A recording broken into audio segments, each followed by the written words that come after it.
kalungayang enge kalawang engange kabuay phuvang le kovel moi na zong chan dong ma ila Rohlu Isua kani God lao lo God we lo anh kim bỏ chan don ma ila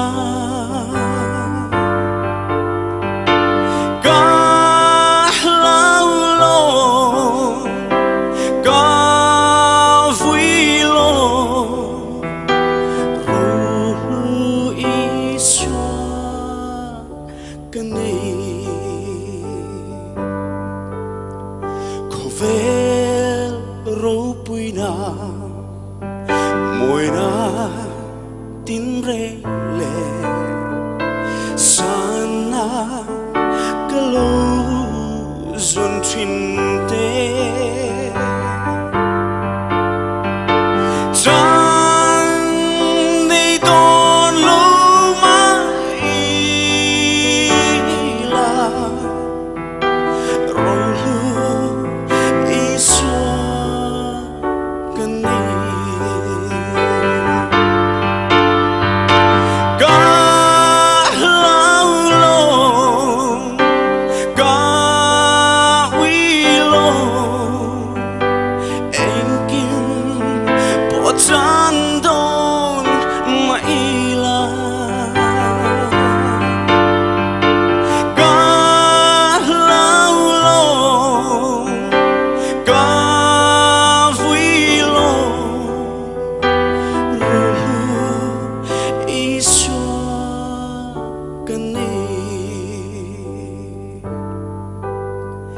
enge kalung khamang enge kazonang engange kamang anang le kovel zong po hi bu don ma sela Rohlu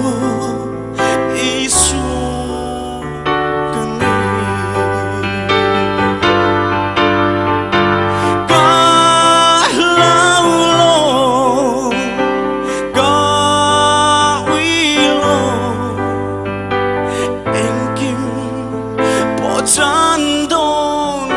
ma ila ka lao lo ka vui lo Rohlu Isua kani ka lao lo